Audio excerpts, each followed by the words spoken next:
ప్రజలారా వినరండి ఈ సత్య సువార్త, సర్వజనులారా కనరండి ప్రభు సత్య సువార్త. వినవచ్చిన ప్రియులకు విమోచన యేసు వార్త. ప్రభు అయిన యేసుక్రీస్తు వారి యొక్క నామంలో మిమ్మల్ని అందరినీ ప్రేమతో ఈ సత్య సువార్తని ఈ కార్యక్రమానికి ఆహ్వానాన్ని తెలియజేస్తూ ఉన్నా. నమ్మికెళ్ళి ప్రియమైన స్నేహితులుగా ఈ కార్యక్రమాలను వీక్షిస్తున్నటువంటి ప్రజలందరికీ శుభములు, దేవదేవుని యొక్క దీవెనలు మీ మీద ఉండాలని హృదయపూర్వకంగా నేను కోరుకుంటూ ఉన్నా. ఈ మధ్యలో ఒకవేళ కొంతమంది కార్యక్రమాన్ని వీక్షిస్తూ ఉన్నప్పుడు మునుపు ఒకవేళ మీరు చూడలేకపోయి ఉంటే నా మెసేజెస్ యూట్యూబ్లో కూడా మేము పెడుతూ ఉన్నాము.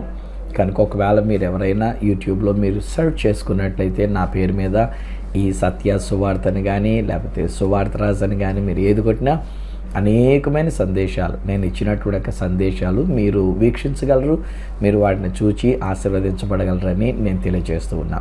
నేను ఇశ్రాయేలు ప్రజలైనటువంటి వారి యొక్క జీవిత చరిత్రను నేను మీకు తెలియజేస్తూ ఉన్నాను. ఇశ్రాయేలీల యొక్క జీవితంలో నుండి మనం నేర్చుకోగలిగినటువంటి అనేకమైన అంశాలు నేను మీతో మాట్లాడుతూ ఉన్నా. సో ఈరోజు కొరకు నేను తీసుకుంటున్నటువంటి ఒక వాక్య భాగము సంఖ్యాకాండంలో నుండి 12వ అధ్యాయం దగ్గర, అక్కడ మనం చూద్దాం ఏం జరిగింది. సంఖ్యాకాండం 12వ అధ్యాయం దగ్గర స్టోరీ ఏంటంటే, మోషే గారు ఇశ్రాయేలు ప్రజలకు నాయకుడుగా ఉండి ఉన్నాడు. దేవుని చేత ఏర్పరచబడినటువంటి నాయకుడు మోషే, ఒక ప్రవక్త మోషే. ఫరో రాజుకి ఒక దైవముగా ఉండినటువంటి వాడు. ఈవెన్ ఇశ్రాయేలు ప్రజలకు కూడా ఒక దైవముగా పరిగణించబడినటువంటి వాడే మోషే గారు. దేవుని దగ్గర ముఖాముఖిగా ఉండి దేవుని దగ్గర విషయాలన్నీ కూడా విని ఇశ్రాయేలు ప్రజలైనటువంటి వారికి తెలియచెప్పుట కొరకు దేవుని చేత ఏర్పాటు చేయబడినటువంటి దైవజనుడు మోషే గారు. సో అట్టి మోషే గారు ఈ సంగతులను తీసుకొని వస్తూ ఉన్నంటే బైబిల్ గ్రంథంలో ఏమని వ్రాయబడిందో కొన్ని మాటలు, బైబిల్ గ్రంథంలో ఉన్న మాటలనే నేను మీ కొరకు చదవాలని ఆశపడుతూ ఉన్నా. సంఖ్యాకాండము 12వ అధ్యాయము 1వ వచనం దగ్గర నుంచి ఉన్న మాటలు. మోషే కూషు దేశపు స్త్రీని పెండ్లి చేసుకొని ఉండెను గనక అతడు పెండ్లి చేసుకొనిన ఆ స్త్రీని బట్టి మిరియాము అహరోనులు అనగా మోషే గారి యొక్క అక్క అన్న వీళ్ళిద్దరూ అతనికి విరోధముగా మాట్లాడిరి. వారు మోషే చేత మాత్రమే యెహోవా పలికించినా ఆయన మా చేతను పలికింపలేదా అని చెప్పుకొనగా యెహోవా ఆ మాట వినెను. చాలా విషయాలు ఉన్నాయి ఇక్కడ. మనం కొన్ని విషయాల్ని అర్థం చేసుకుందాం. ఈరోజు నేను మీతో మాట్లాడుతున్నప్పుడు మనం ట్రై టు అండర్స్టాండ్. ఓకే, కొన్ని విషయాలు కాంటెక్స్చువల్గా నేను ఇలా చెప్పుకుంటూ వెళుతున్నప్పుడు లోకంలో సమాజంలో ఎదురైనటువంటి ఒక విషయాలు కూడా మీతో వీటిని పంచుకోవాలని ఇటువంటి ఒక ఆశతో నేను మీ ముందుకు వస్తూ ఉన్నా. ప్రియ స్నేహితులారా, ఒకవేళ మన ఇంటిలో లేక మన కుటుంబంలో మన యొక్క వంశములో లేకపోతే మన యొక్క ప్రజల్లో మన బంధువులలో ఎవరినైనా ఒకరిని దేవుడు తన యొక్క సేవ కొరకు అని పిలిచినప్పుడు వీ షుడ్ రెస్పెక్ట్ దెమ్. వారిని మనం గౌరవించాలి. ఒక్కొక్కసారి మనం ఏం చేస్తామంటే మా తమ్ముడే కదా అనేటువంటి రీతిగా ఒక్కొక్కసారి కనుక మనం కొంచెం మామూలుగా మాట్లాడితే ఇదిగో ఇక్కడ ఉన్నటువంటి యొక్క సన్నివేశాలనే మనం జాగ్రత్తగా అర్థం చేసుకుందాం. ఒకటి, అక్క అన్నయ్య. అహరోను గారు మోషే కంటే పెద్దోడు, మిరియమ్మ గారు కూడా మోషే గారి కంటే పెద్దోడు. యాక్చువల్లీ మోషే పుట్టినప్పుడు ఆయన జమ్ముపేటలో పెట్టినప్పుడు ఈ మిరియమ్మే దగ్గరుండి ఈ పిల్లోడిని పాలిచ్చి పెంచడానికి ఎవరైనా తల్లిని తీసుకొని రమ్మంటారా అని చెప్పేసి ఒక పిల్లవాడుగా చూసినటువంటి ఒక అక్క, తెలిసినటువంటి అక్క. ఈయన తమ్ముడు చిన్నోడు. కానీ దేవుడు మోషేతో ముఖాముఖిగా మాట్లాడుతూ దేవుడైన యెహోవా మోషే గారి ద్వారా అనేకమైనటువంటి ఒక విషయాల్ని ఇశ్రాయేలు ప్రజలైనటువంటి వారికి తెలియజేస్తూ వచ్చినాడు. అలాంటప్పుడు ఈ విషయాల్ని ఇప్పుడు మిరియాము గారు అహరోను అయినటువంటి వాళ్ళు ఒక కాంటెక్స్ట్లో ఒక సందర్భంలో వీళ్ళు మాట్లాడుతూ ఏమన్నారంటే, దేవుడు మోషే గారి ద్వారానైనా పలికించేది, మా ద్వారా మా చేతను ఆయన పలికించడం లేదా అంటే ఇక్కడ ఏమైంది?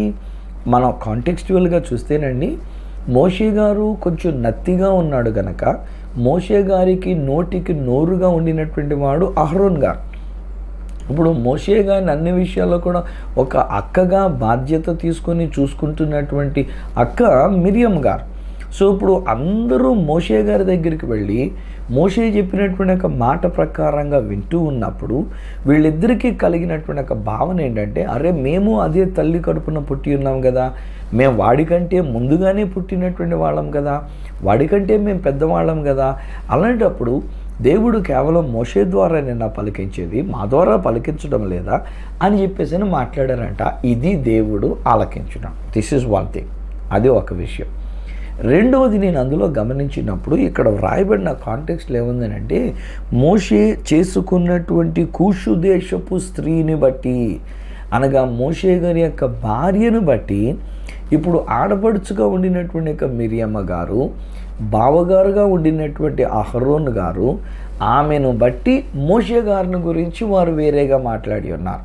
హే ఫ్రెండ్స్, ఈరోజు నేను కూడా ఒక సాంఘికంగా మాట్లాడవలసి వస్తే, చాలా కుటుంబాల్లో నేను గమనిస్తున్నటువంటి ఒక విషయం ఏంటంటే, ఇంటికి వచ్చినటువంటి ఒక ఆడపిల్లను బట్టి, ఇంటికి వచ్చినటువంటి ఒక కోడలను బట్టి ఒక్కొక్కసారి మనం వేరేగా మనం మాట్లాడుతూ ఉంటాం కదా. ఆ కోడలను గురించి మనం పెద్దగా లెక్క చేయం. ఎవరు అమ్మాయి ఒకవేళ ఇష్టపడి ఒకవేళ ఎవరైనా ఎవరినో చేశారనుకుందాం, ఒకవేళ ఎవరినో పెళ్లి చేసుకున్నారని అనుకుందాం, వేరే వాళ్ళనే పెళ్లి చేసుకున్నారని అనుకుందాం. ఇక చూడండి, కొన్ని కుటుంబాలలో ఆ అమ్మాయిని బట్టి అబ్బాయితో మాట్లాడరు, ఆ అమ్మాయిని ఇంట్లోనికి రానివ్వరు, ఆ అమ్మాయిని అసలు అంగీకరించరు, ఆ అమ్మాయితో ప్రేమగా ఉండరు, ఆ అమ్మాయికి ఏది కూడా పెట్టడానికి ఇష్టపడరు. పైపెచ్చు ఏదైనా కనుక వాళ్ళంతటి వాళ్ళు వేరేగా ఉండాలని చెప్పేసి వేరే చేసుకుంటూ ఉంటాం కదా. ఒక్కొక్కసారి నేను కొన్ని కుటుంబాలలో, ఎక్కువ శాతం, కొన్ని కాదులేండి, ఎక్కువ శాతం కుటుంబాలలో కూడా నేను చూస్తున్నటువంటి ఒక విషయం ఏంటంటే, ఇంటికి వచ్చినటువంటి ఆ ఆడపిల్ల విషయంలో ఆడపడుచుల పోరు చాలా ఎక్కువ ఉంటూ ఉంటుంది. హే ఫ్రెండ్స్, ఒకవేళ నేను ఇలా మాట్లాడుతుందంటే, ఒక ఇంటి ఆడపడుచు బహుశా మీ ఇంటికి వచ్చినటువంటి ఒక కోడల్ని, మీ ఇంటికి వచ్చినటువంటి మీ యొక్క మరదలే అవుతుందో, తమ్ముడు భార్య అవుతుందో, లేకపోతే అన్న భార్య అవుతుందో, అయినా కానీ బహుశా మీరు చాలా ఇబ్బంది పెడుతున్నారు కదా. వద్దు, అట్లా మనం చేయొద్దని ఈరోజుని క్రీస్తు ప్రేమతో నేను మనవి చేస్తున్నాను. ప్రేమిద్దాం, అందరం కలిసి ప్రేమగా ఉందాం. ఈనాడు కుటుంబం అనేటువంటి ఒక వ్యవస్థ ప్రేమ కలిగిన వ్యవస్థగా మనం ఉండాలి. మనకు మనం అందరం it's a kind of network. కుటుంబం అనేటువంటిది, వివాహం అనేటువంటిది it's a kind of network. ఎక్కడెక్కడో ఉన్నటువంటి వాళ్ళు మనం ఏకమై మన దగ్గరకు రావడానికి, ఒక బంధుత్వంలోనికి రావడానికి, ఒక ప్రేమతో కలిసిమెలిసి ఉండడానికి ఇది దేవుడు ఏర్పాటు చేసిన ఒక అద్భుతమైన నెట్వర్క్. ఏమంటే మిగతా నెట్వర్క్స్ అన్నింటిలో మనం అంతలా వాడుకున్నామే, ఒక్కొక్క దానికి సంబంధించినటువంటి యాప్స్ కానీ లేకపోతే నెట్వర్క్స్ కానీ వీటిని మనం ఇలా వినియోగించుకుంటున్నామే. ఆ మాత్రపు క్రీస్తు ప్రేమను కలుగుండి మన ఇంటికి వచ్చిన ఆడపిల్లను మనం ప్రేమించలేమా? ఒకవేళ పరాయి దేశస్తురాలు ఉండొచ్చు, లేక ఒకవేళ పరాయి కులమై ఉండి ఉండవచ్చు, ఒకవేళ పరాయి విశ్వాసమై ఉండి ఉండవచ్చు, వేరే విశ్వాసానికి సంబంధించినటువంటి బిడ్డ ఉండి ఉండవచ్చు. బట్ జరిగింది ఏదో జరిగింది, వివాహం అయ్యింది. ఇక వివాహం అయిన తర్వాత నేను ఏమంటానంటే, ఆమెను మనం అంగీకరించాలి, లేక ఆ అల్లుడు గారిని మనం అంగీకరించాలి తప్ప గొడవలు పెట్టుకోవద్దు. ఈ మధ్యలో నేను వింటూ ఉన్నప్పుడు భార్యాభర్తల మధ్యలో గొడవలు వస్తూ ఉన్నాయి. ఈ భార్యాభర్తల మధ్యలో గొడవలలో ఏం చేస్తున్నామనంటే, మనం గొడవలకి తట్టుకోలేక అతడు మాట్లాడుతున్న మాటలు, లేక అతడు కొట్టినటువంటి దెబ్బలు, వీటిని మనం తట్టుకోలేక పోలీస్ స్టేషన్కి వెళ్ళి కంప్లైంట్ ఇస్తున్నాం. ఆ పోలీసు వాళ్ళు కూడా ఏమంటారంటే, వీడికి 4 తగిలించేదాకా అప్పుడు కానీ బుద్ధిరాదమ్మా, వీడిని రోజు ఇక్కడ ఉంచేసేయి, వీడు ఇక్కడ ఇంట్లో ఇక్కడ మా యొక్క కస్టడీలో పెట్టి ఒకరోజు వీడికి మంచి కోటింగ్ ఇస్తే దెబ్బరాన్ని ఎందుకు మారడో చూద్దాం అని చెప్పేసి వాళ్ళు అంటారు. వాళ్ళని ఒకవేళ నిజంగానే కోటింగ్ ఇచ్చారు అనుకోండి, నిజంగానే ఏదైనా దెబ్బలు కొట్టారు అనుకోండి, ఇప్పుడు అతని యొక్క మనసు చివుకుమంది అనుకోండి, అతడు చివుకుమన్న తర్వాత లేకపోతే బాధపడిన తర్వాత మరలా తిరిగి ఇంటికి వచ్చిన తర్వాత ఏ విధంగా చూసుకోగలడు ఆ భార్యని? ఏ విధంగా ప్రేమించగలడు? దేవుని ప్రేమ ఉన్న వాళ్ళే ప్రేమించలేకపోతున్నారు. దేవుణ్ణి నమ్ముకున్నామని చెప్తున్నటువంటి వాళ్ళు ఒకరిని ఒకరు క్షమాపణ కలిగి ఉండవలసినటువంటి వీళ్ళు ఒకరినొకరు క్షమించుకోలేకపోతున్నారు. అలాంటప్పుడు దేవుని ప్రేమ ఎరుగక కొట్టినటువంటి ఒక భర్త పోలీస్ స్టేషన్లో తీసుకెళ్ళి పెడితే, ఇప్పుడు పోలీస్ స్టేషన్ నుంచి బయటకు వచ్చిన తర్వాత అతడు ప్రేమగా ఉండగలడా? నేనైతే ఇలా చేతులు జోడించి నేను మనవి చేస్తున్నానండి, వద్దు, పోలీస్ స్టేషన్కి వెళ్ళి కంప్లైంట్ చేసుకోవద్దు. అమ్మారే, మీ ఆయన గారు ఒకవేళ మిమ్మల్ని కోప్పడుతున్నారేమో, మిమ్మల్ని కొడుతున్నారేమో, ఒకవేళ మీ భర్త మీ మీద చెడ్డ మాటలు పలుకుతున్నారేమో, మీ మీద అనుమానపు మాటలు మాట్లాడుతున్నారేమో, బహుశా మీకు కష్ట కలిగించేటువంటి ఒక మాటలు, మీ హృదయానికి నొచ్చుకునేటువంటి ఒక మాటలు, మిమ్మల్ని బాధించేటువంటి ఒక మాటలే ఒకవేళ మీ భర్త మాట్లాడుతూ ఉండి ఉన్నారేమో. కానీ ఈరోజుని దేవుని యొక్క సేవకునిగా నాకు కష్టమే, నేను కూడా కాదన్ను, ప్రయత్నం చేద్దాం. నేను కానీ మీరు కానీ మనం ప్రయత్నం చేద్దాం. ఒకరి ఎడల ఒకరు క్షమాపణ కలిగి ఉండాలి, ఒకరిని ఒకరు ప్రోత్సహించుకునే వారంగా ఉండాలి, కానీ ఒకరి మీద ఒకరు దుయ్యబట్టేటట్టుగా ఉండొద్దు, చెడ్డ మాటలు మాట్లాడవద్దు. ఏమండి, ఈ రోజుని మీరు కష్టం కొలిది, మీకున్న కోపం కొలిది మీరు ఏదో అనేశారు, తీసుకెళ్ళి పోలీస్ స్టేషన్లో పెట్టేశారు. ఆ తర్వాత మళ్ళీ మీరు భార్యాభర్తలే కదా, మీరు మొగుడు పిల్లలుగా ఉండవలసినటువంటి వాళ్ళే కదా. అలాంటప్పుడు రేపు పొద్దున్న మళ్ళీ మీరిద్దరూ కలిసి ఉండాలంటే ఒకసారి ఆలోచించేయండి ఎలా ఉంటుందో. సో అందుకనే నేను మనవి చేస్తున్నా, ప్రేమ కలిగి ఉండండి, ఒకరి ఎడలో ఒకరు క్షమాపణ కలిగి ఉండండి, ఒకరినొకరు ప్రోత్సహించుకోవడానికి ప్రయత్నం చేయండి. మనం అందరం కలిపితే ఒక కుటుంబం అండి. ఈరోజు ఒకవేళ కులాలు వేరయ్యున్నా, జాతులు వేరయ్యున్నా, మన బ్యాక్గ్రౌండ్ వేరయ్యున్నా, లేక మన పరిస్థితులు వేరయ్యున్నా, ఈరోజు అంటే నేను మానవుడిని, మీరు మానవులే కదా. నా కొరకు ప్రాణం పెట్టింది యేసుక్రీస్తు ప్రభువారు. మీరు ఒప్పుకోకపోయినా మీ కొరకు కూడా ప్రాణం పెట్టింది ఆ యేసుక్రీస్తు ప్రభువుల వారే. అలాంటప్పుడు ఆ యేసు రక్తమును బట్టి, ఆ యేసుక్రీస్తు వారిలో ఉన్న ప్రేమను బట్టి, యేసుక్రీస్తు నందు మనం అందరం ఒకవేళ ఏ కులమైనా, ఏ జాతి అయినా, ఏ భాష అయినా, లేక ఏ ప్రాంతీయత అయినప్పటికైనా సరే, ఏ విశ్వాసమై ఉన్నా, మనం అందరం మానవులంగా ఒక స్థితికి, ఒక కుటుంబానికి సంబంధించిన వాళ్ళం కనుక let us encourage one other. క్రీస్తు ప్రేమతో మరొకసారి నేను బ్రతిమలాడి చెప్తున్నా, ప్లీజ్ అరే అమ్మ, పాప, ఆడపిల్ల, మీ ఇంటికి వచ్చినటువంటి ఒక కోడలు, మీ ఇంటికి వచ్చినటువంటి ఒక ఇన్లాస్ విషయంలో చెడ్డగా ప్రవర్తించొద్దే, కోపంగా ప్రవర్తించొద్దమ్మా. వాళ్ళ విషయంలో మనం చెడ్డ మాటలు పలకొద్దండి. ఒకవేళ మనకు ఇప్పుడున్న కసి, కోపాన్ని బట్టి 10 మందికి మనం చెడ్డ చెప్తే రేపు పొద్దున్న మరలా మనం కలుసుకుంటాం ఎప్పటికైనా సరే, ఎందుకంటే ఒక కుటుంబానికి సంబంధించిన వాళ్ళం కనుక. అప్పుడు మనం పశ్చాత్తాపడినా మనం పలికేసిన మాట ఎక్కడెక్కడికి వెళుతూ ఉంటుందో, ఎవరెవరి దగ్గరికి వెళుతూ ఉంటుందో. ఈ మధ్యలో చూడండి, మన వాట్సాప్ అనేటువంటిది ఉంది కదా, ఈ వాట్సాప్ అనేటువంటి దానిలో ఒక మెసేజ్ ఏదైనా పెట్టామనుకోండి, ఏదైనా ఒక న్యూస్ ఏదైనా పెట్టేశామనుకోండి, ఇది ఇప్పుడు కాదు 4 సంవత్సరాల తర్వాత ఎవడికో అప్పటికి వాడికి వస్తుంది, వాడు మళ్ళీ దాన్ని కొత్తగా పోస్ట్ చేస్తాడు, అప్పుడు మళ్ళీ వెళ్తూ ఉంటుంది. ఇంతకీ ఎవడు పెట్టాడన్న సంగతి తెలియదు. అక్కడ పంపించినోడు ఎవడో వాడికి వచ్చిందని పంపించాడు, వాడికి ఎవరో పంపించారు, వాడికి ఎవరికో పంపించారు కనుక ఇలాగున్న ఇది వెళ్ళిపోతూ ఉంటుంది. మొత్తం ఎంతెంత ప్రాంతాలకి, ఎంతెంత రాష్ట్రాలకి ఎలా వెళ్ళిపోతూ ఉంటుందో అలా వెళ్ళిపోతుంటుంది. అలాగనే ఈరోజు నేనన్నా, don't ever speak against your own family members. నీ కుటుంబీకులైనటువంటి వారికి వ్యతిరేకంగా మాట్లాడవద్దు. మీ ఇంటికి వచ్చినటువంటి ఒక కోడల విషయంలో వ్యతిరేకంగా మాట్లాడవద్దు.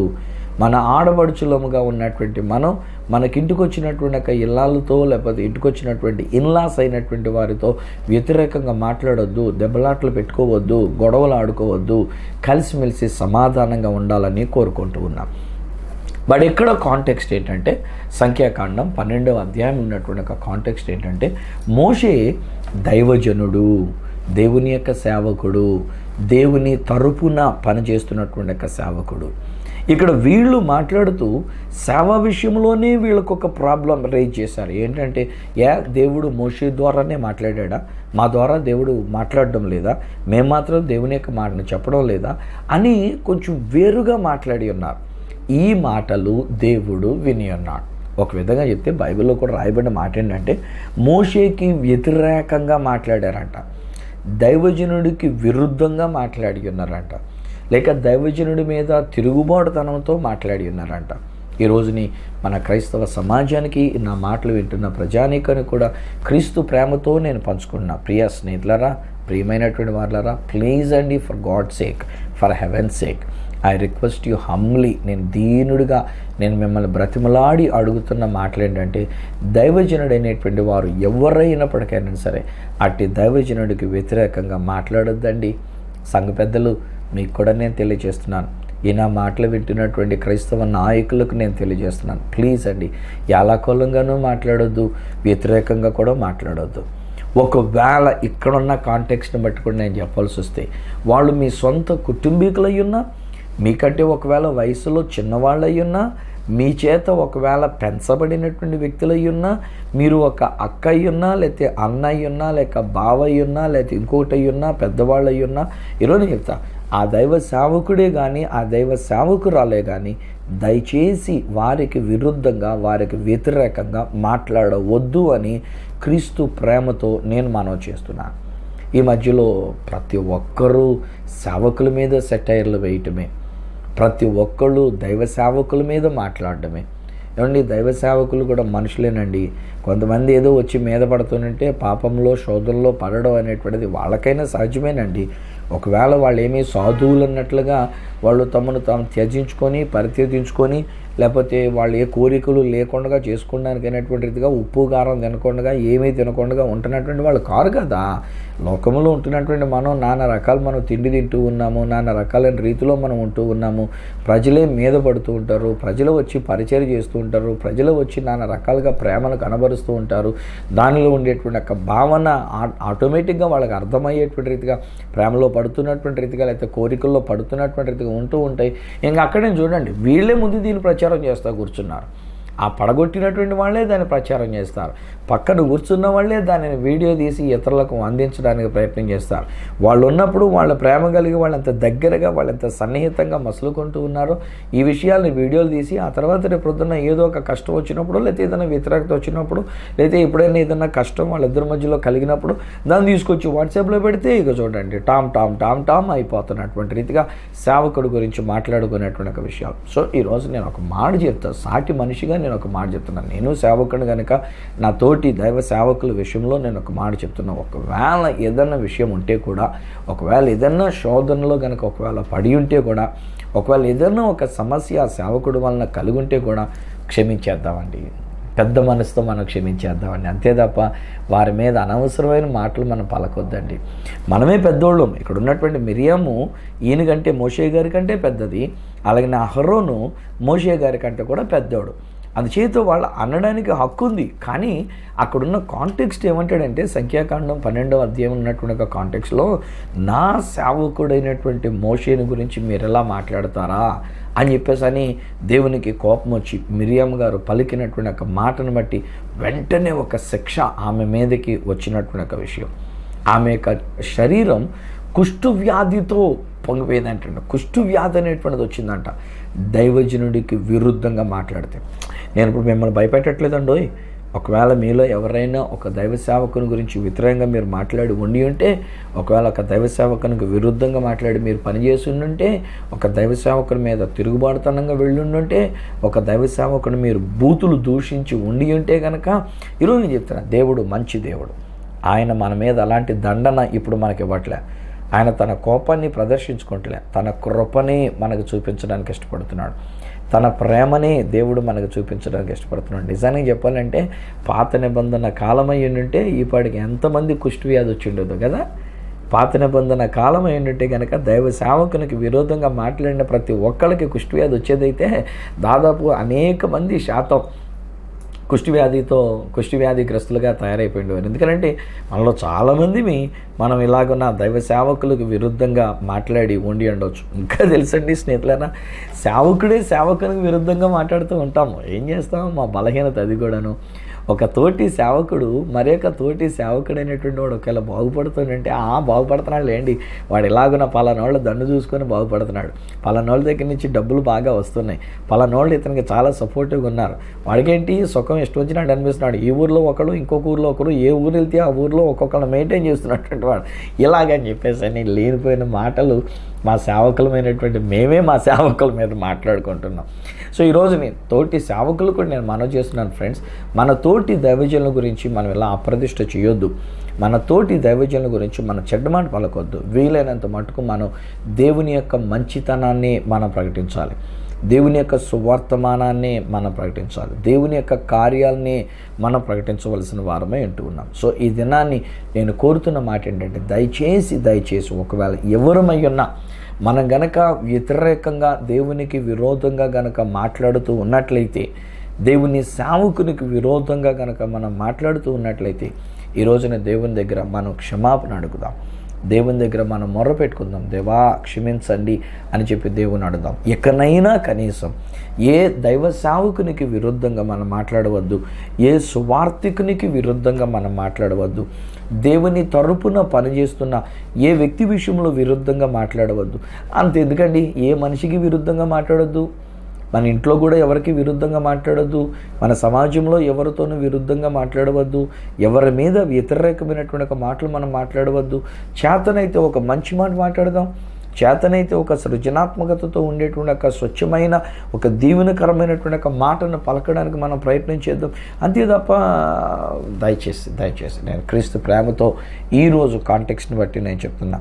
చూడండి, మిరియాం అనేటువంటి ఒక అక్క సొంత తమ్ముడు వాడు చిన్నోడుగా ఉన్నప్పటి నుంచి పాలిచ్చి పెంచుతున్నటువంటి ఒక సమయంలో నుంచి బహుగా ఎరిగినటువంటి యొక్క మిరియాము ఏదో ఒక చిన్న మాట అనేసరికల్లా దేవుని యొక్క శిక్ష ఎంత కఠినమైన శిక్ష వచ్చింది.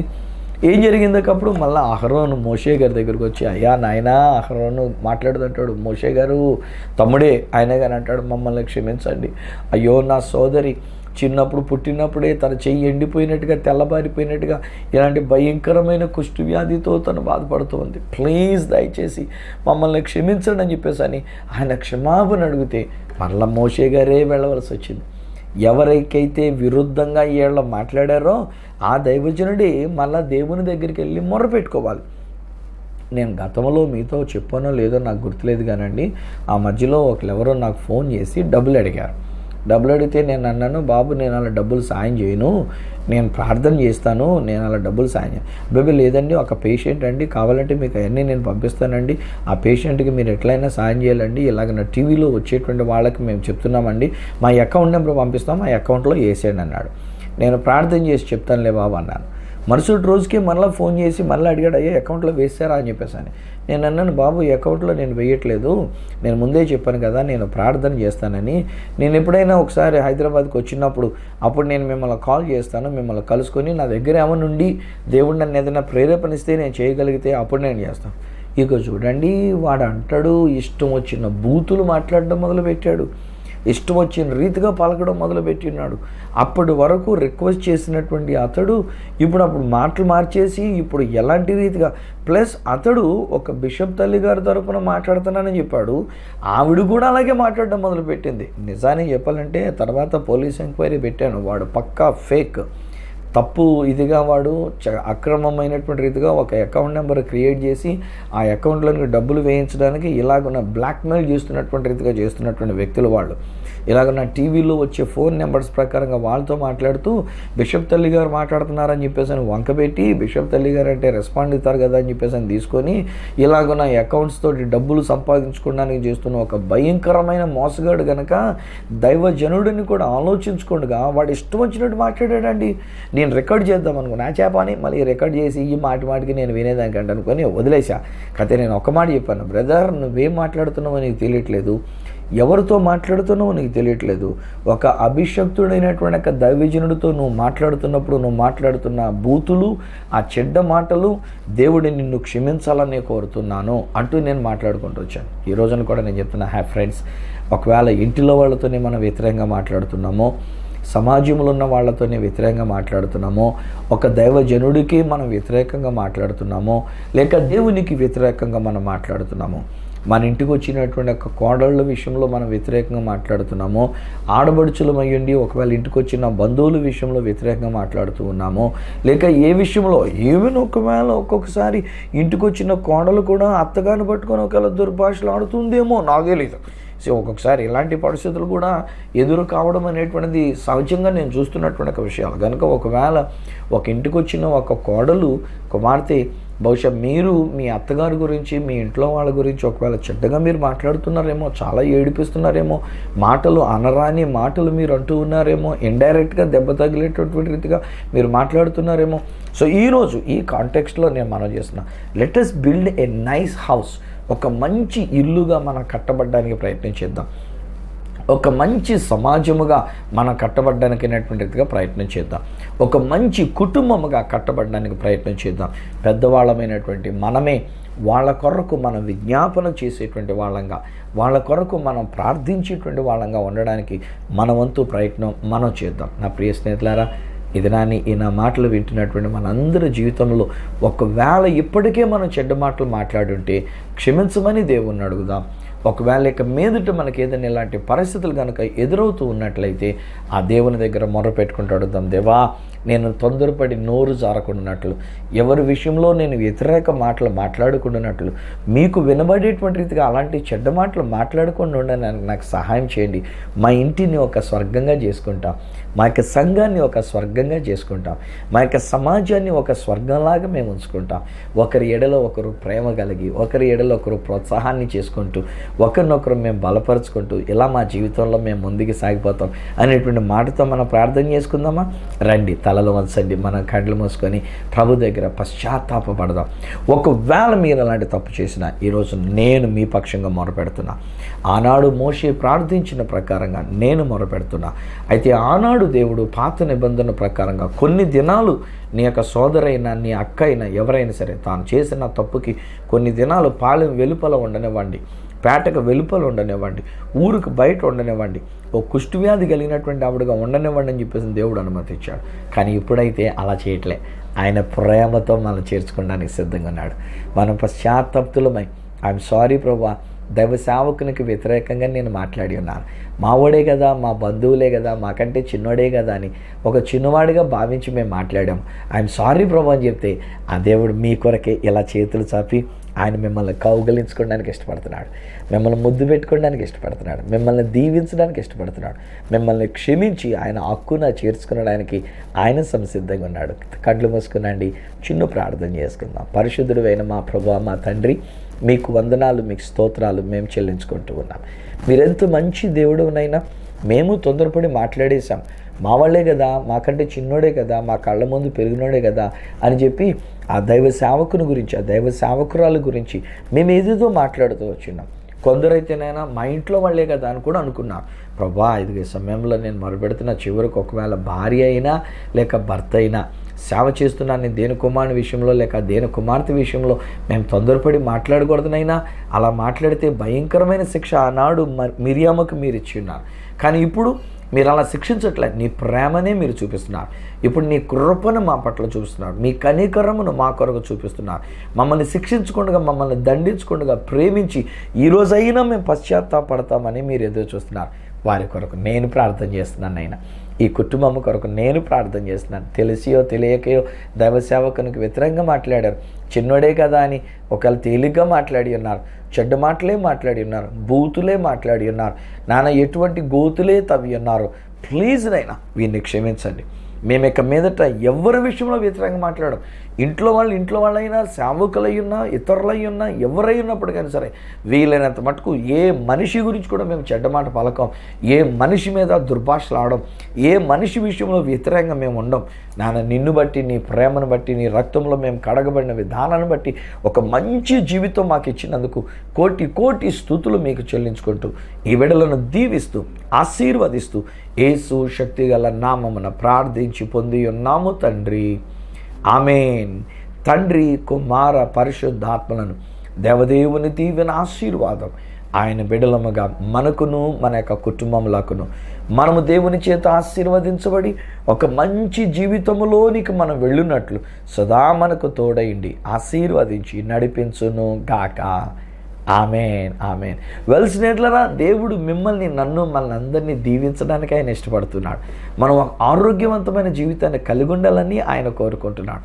మనం మంచిగా ఉండాలని, మంచి భవిష్యత్తును కలిగి ఉండాలని కోరుకుంటున్నాడు. సో నేను మీతో మనవి చేసుకున్న ప్రకారంగా ఇక మీదట మనం దైవ సేవకులకు వ్యతిరేకంగా మాట్లాడడం, అలాగనే ఏ ఒక్కరికి విరోధంగా మనం మాట్లాడడం, మరి ముఖ్యంగా కుటుంబములలో కూడా భర్త, భార్య, బంధువులు, ఇన్లాస్ వీళ్ళందరూ కలిసి మెలిసి ఒక మంచి అద్భుతమైన కుటుంబముగా మనం ఉండబోతూ ఉన్నాం. మరి మీరు పొందుకున్న ఇలాంటి మేలులు, మీరు పొందుకున్న అనుభవాలు ఒకవేళ నాతో పంచుకోవడానికి గాను ఉత్తరం ద్వారా కానీ, లేక ఒక SMS ద్వారా కానీ, లేక వాట్సాప్ ద్వారా మెసేజ్ పంపించినా కానీ, లేక ఈమెయిల్ చేసినా కానీ మీరు నాకు తెలియజేస్తే నేను కూడా మీతో పాటు కలిసి ప్రభుని స్తుతిస్తా. మీరు, నేను, మనమందరూ ఒక కుటుంబం, తెలుసా మీకు అది? కనుక మనం అందరం ఒకరిలో ఒకరు దేవుని స్తుతించుకోవాలి, సంతోషించాలి, ఆనందించాలి. నా అడ్రస్ ఈ సత్య సువార్త, సామర్లకోట, 533440 తూర్పుగోదావరి జిల్లా ఆంధ్రప్రదేశ్. అడ్రస్ మరొకసారి చెప్తూ ఉన్నా, ఈ Satya Suvartha, Samalkot 533440, east Godavari district, Andhra Pradesh. అప్పటికి ఒకవేళ మీరు నాతో ఫోన్లో మాట్లాడాలని కోరుకున్నట్లయితే నా ఫోన్ నెంబర్స్ 9848110907, 9440040992, 8885527662. ఒకవేళ నాకు ఈమెయిల్ చేయాలనుకున్నట్లయితే నా ఈమెయిల్ ఐడి esatyasuvartha@gmail.com. మళ్ళీ రేపటి దినాన్ని ఈ సత్య సువార్త కార్యక్రమంలో మిమ్మల్ని కలుసుకునేటంత వరకు మిమ్మల్ని అందరినీ మన పట్ల కరుణ చూపించి మనల్ని క్షమించిన ఆ దేవాతి దేవుని చేతులకు మిమ్మల్ని అప్పగిస్తూ మీ దగ్గర సెలవు తీసుకుంటున్న మీ ప్రియ సహోదరుడు ఈ సత్య సువార్త రాజు.